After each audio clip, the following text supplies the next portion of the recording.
So last night after the game, I went out to the bar with my Broncos hat on, and I live in Bills territory, so you can imagine how that went. But they started to tell me that Bo Nix is out for the season, and I honestly thought they were trolling. But then I checked it myself, and they were not. Bo Nix will have surgery on Tuesday for a fractured right ankle. It was on the second to last play in overtime, of course, where they just did a design run to the left, and his season is over. But from someone who's been covering the Broncos for years now, the Broncos season isn't over because Bo Nix is hurt. Obviously, it significantly decreases their chances, but I think you can make a strong argument that the Broncos have the best backup quarterback in all of football in Jarrett Stidham. And the reason why I say that is because if you watch the preseason, I get that, yeah, he's not facing starting defenses, but Stidham played very well. He played almost like to the point where how is he not starting somewhere? I mean, there's no way that every single team in the league has a better quarterback than him. I believe in Stidham. I still think the Broncos are going to go to the Super Bowl. The Broncos, they've been tested all season long, and they've just been so resilient, and they're going to have to face their biggest test of them all, being able to win two more games without Bo Nix. And I just feel that Jarrett Stidham gives this team a legit chance to win. Obviously, he's not Bo Nix. I mean, Nix has legitimately looked like a superstar. I mean, he had 3 touchdowns against the Bills. I mean, did everything he could to help this team win. Stidham, I mean, in terms of just a pocket quarterback, he's very good. I mean, even just if we're comparing him to starting quarterbacks, like Jarrett Stidham is going to be able to push the ball downfield. Can the Broncos get a run game going is going to be the question because they have not been able to do that, if we're being honest, very much this season. Like Jaleel McLaughlin, 4 for 21.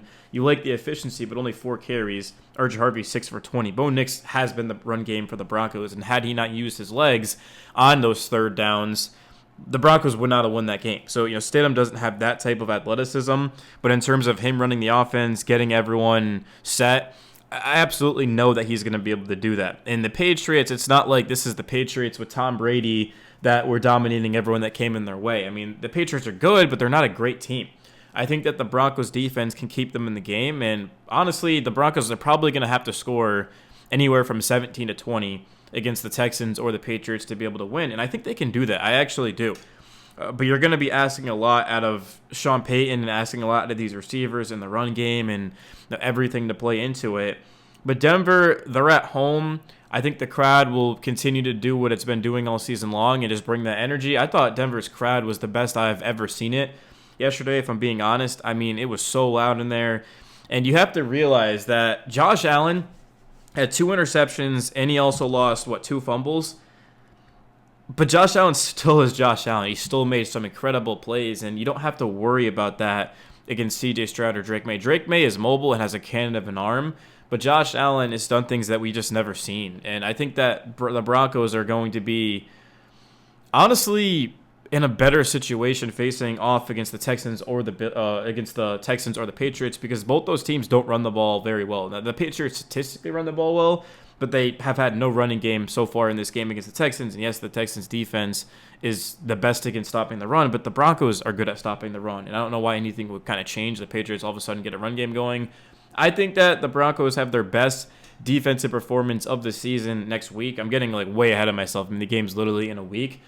But I just believe in this team, and I've believed in them for years since I started covering the Broncos. And just walking into Bills territory with the hat on, man, just pure aura, as the kids say. I mean, it doesn't get much better than that. Just a lot of looks, a lot of attention, and I'm excited to see what Jarrett Stidham is able to do with this offense in the AFC Championship. Thankfully, it's in Denver, giving them, of course, home field. It's the biggest home field advantage of football with altitude, especially late in games. I mean, James Cook had to come out more often than usual to get some oxygen.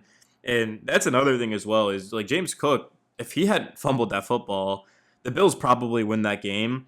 And he had 117 yards on 24 carries. He just made it look easy. It's very rare that you see a running back do that against the Broncos. And the Patriots specifically have a couple they got Stevenson and they've got Henderson. So it's going to be obviously a very difficult game. I'm just going to go off a limb here and say that it's going to be the Patriots. Just from what I've seen in this game so far, I think they're going to win.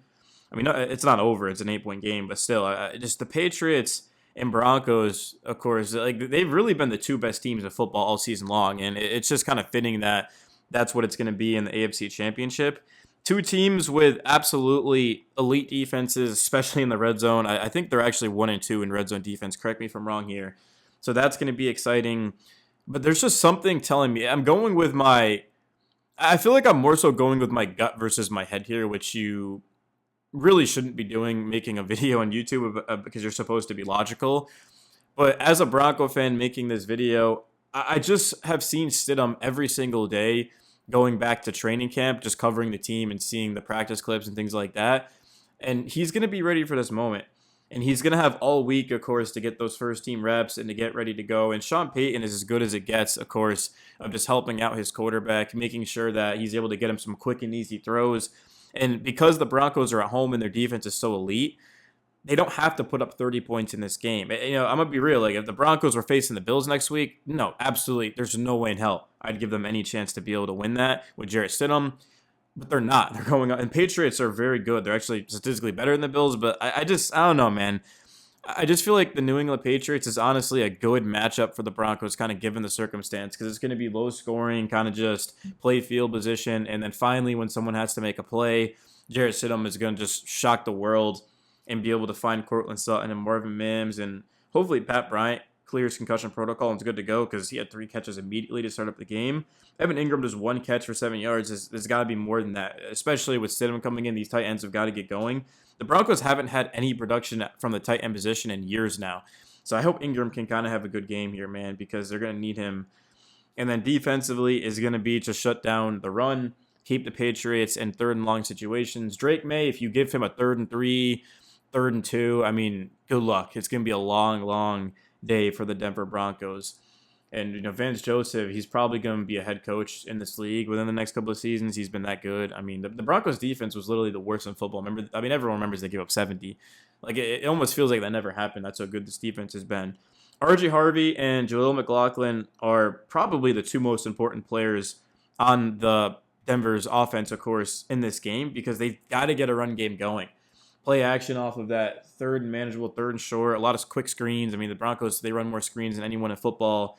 So, yeah, I'm absolutely looking forward to this game, and let me know your guys' thoughts. Hopefully you enjoy the video. My name is Daily Broncos, and until next time, my friends, peace.